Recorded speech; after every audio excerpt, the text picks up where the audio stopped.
So you want to know if a VBAC birth is safe. Now, VBAC stands for vaginal birth after cesarean, and the short answer is yes, it is safe. ACOG actually states that VBAC is achievable and an option for most women in most cases. Hi, and welcome to my channel, Shades of Sage, where I share all things motherhood. My name is Tashima. I'm a doula, chef, and mama of 5, and today I am talking about the question, is VBAC safe, or are VBAC births safe? So this is something that I am really passionate about because I am a VBAC mom myself. I have had 3 VBAC births, and one of them was a vaginal birth after 2 cesareans. So I am well experienced in this and well versed in this. I have done a lot of research on this, and I am here today to talk all about VBACs, okay? So for those of you who don't know, ACOG is the American College of Gynecology. So that is the governing board for gynecologists here in the United States of America, which is where I live.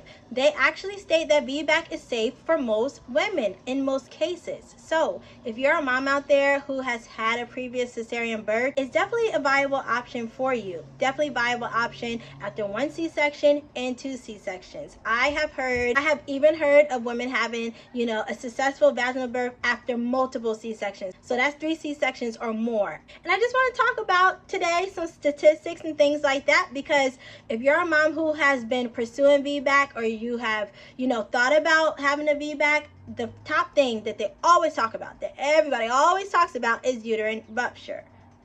Right. Okay, we're going to get into it. Now, first of all, let me just say that uterine rupture can happen. Your chances of it happening, though, is not as great as it's made to seem, or as it's, like when people are talking about VBACs, they make it seem like uterine rupture happens all the time. But let's share some statistics so we can put you at hopefully some peace of mind. Now, the risk of uterine rupture is about 1% if you have had 1 previous cesarean birth. If you have had 2 C-sections, it goes up to 2%. But even still, you have about a 98% chance of not rupturing at all if you have had 2 C-sections or 2 cesarean births. And your chances of rupturing and it being, catastrophic for you or for your baby are even lower than that. So just put that in your mind, like 1% chance if you've had 1 C-section, and then your chances of it being like super bad, where, they can't save baby's life in time or mom's life in time, is even less than that percentage. So remember that. And there also is, you have a 60 to 80% chance of having a successful VBAC birth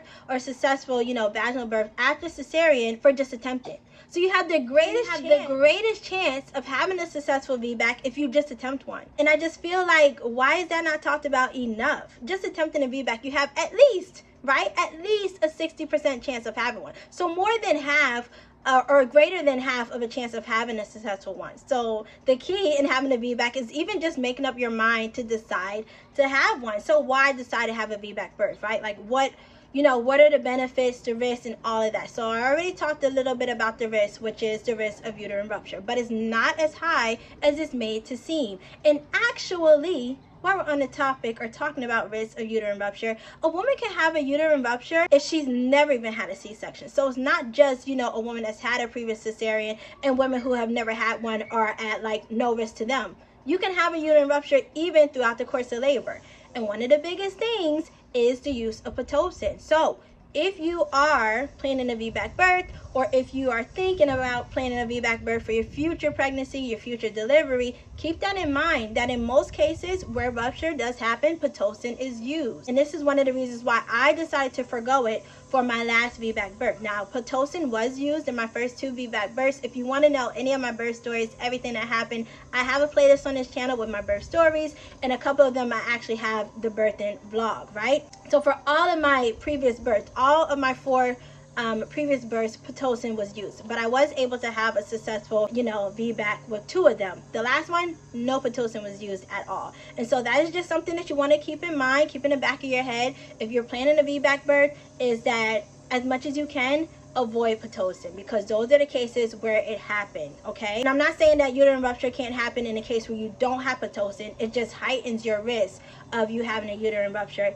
if Pitocin is used. That's why some providers will say it's contraindicated for VBACs, but some providers will allow you to have your labor augmented with Pitocin. So it really does come down to what you personally are comfortable with, and of course what your provider will allow in those situations. But as much as you can, if you don't need it, you know, stay far away from it, okay? But yes, uterine rupture can happen at any time for a mom who's had a C-section, for a mom who, you know, has not had a C-section. So just keep that in mind. And in general, birth is risky, however you do it. C-section, not C-section, first birth, fifth birth, 10th birth, it's risky anyway. However you decide to do it, or however you know, have done it or will do it, you know, there's so many factors that come into play. But at least for me, one of the biggest decisions and why I chose VBAC births, and I will choose VBAC births every single time. If I have, you know, more children in the future, I am attempted in VBAC.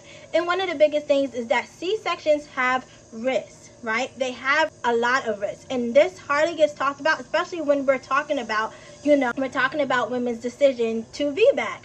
C-sections have risks as well. So why are we not talking about the risks of C-sections and all the complications that a woman can face after, you know, C-sections? I know sometimes they try to make it seem as if C-sections are safer than attempting a VBAC, but that's just not the case. A successful VBAC, if you attempt a VBAC and it goes successfully, is way less riskier than having a repeat cesarean. And let's not forget that C-sections are major abdominal surgery.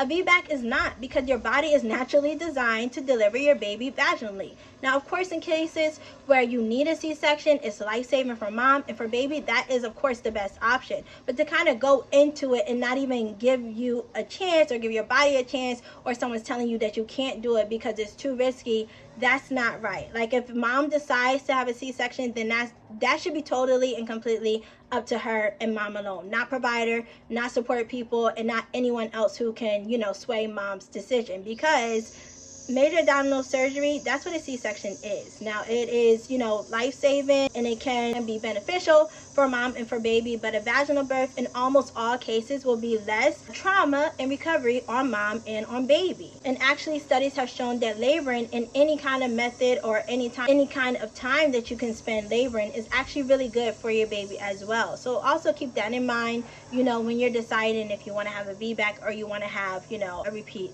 cesarean. So VBACs, yes, they are safe, they are less risky. A successful VBAC is less risky for mom and baby than a repeat cesarean. And actually VBACs are safer than driving. Like, you are more likely to get in a car accident when you're driving than you are to have a uterine rupture. And just try to put that in perspective, because a lot of us drive and think nothing of it. Not really me, because I'm kind of, you know, but that's a whole nother topic. But a lot of us get in our car and we don't really think about, you know, this can happen, that can happen while I'm on the road. You know, we're driving to our jobs, we're driving to our friend's house, or, you know, wherever we may be going, and we don't really think about getting in a car wreck. Like, every time we get in a car, we're not thinking about getting in a car wreck. But it just seems like when it comes to the subject of VBAC, women are made to believe that if I attempt this, I'm going to have a uterine rupture. Something's going to happen to me. Something's going to happen to my baby. And I'm just here to tell you that is not true. That is not the case. There are more repercussions or more things that can go wrong in a repeat cesarean than a attempt of vaginal birth. And they have now called it a trial of labor after cesarean, a TOLAC, right? I really hate that term, right? Because it kind of diminishes what the woman is trying to do. Like, it's too literal to me, because it's like, oh, if she doesn't get her VBAC, it was just a trial labor anyway. She wasn't able to do it, so that's why she had to have the C-section. I really hate that term personally. I think VBAC is so much better, whether she's able to achieve a VBAC or not.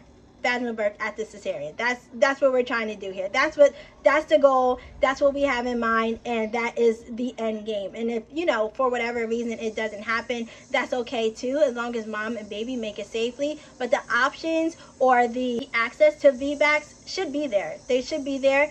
They are slowly going away, and it's really unfortunate because women are dealing with other complications because of the cesareans, because they are put in a situation where they have no option for VBAC, where they are forced literally to have a cesarean for liability reasons. And I have dealt with this personally, for liability reasons, for the hospital parts or for the physician, provider, whatever you want to call it. And it's not okay. It's really not okay, because maternal death death and fetal death is high in this country, in America, and the leading cause is cesareans. And that's something that doesn't get talked about. Everyone wants to say, no, you can't do VBACs, or no, we're putting a VBAC ban on this hospital and things like that. But we're not factoring in that the C-section rate has jumped up. We're not factoring in that the moms who are dying postpartumly are dying from complications from cesarean births.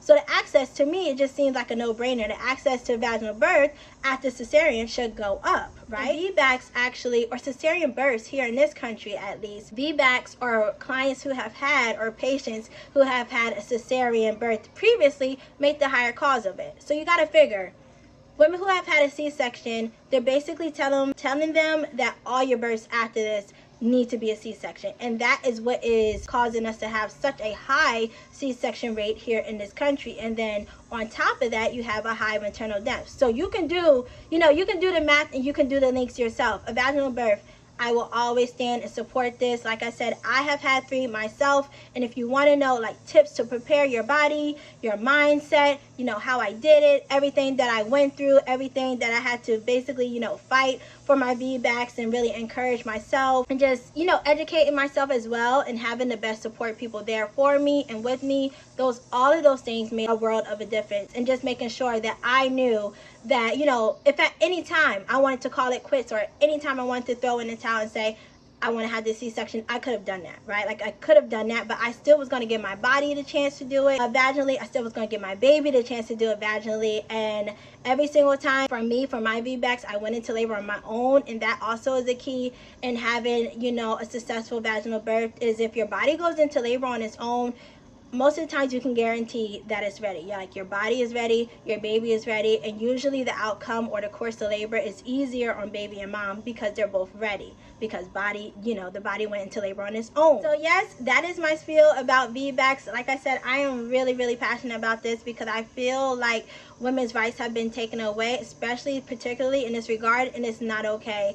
It's not okay because it doesn't need to be. It just doesn't need to be, and it shouldn't be. And I do think that providers need to do a better job at really making sure that moms are educated, right? Education is so key on the risks and benefits of VBAC and the risks and benefits of a cesarean birth. And almost every time an attempt at a vaginal birth is going to outweigh, the risk of a repeat cesarean.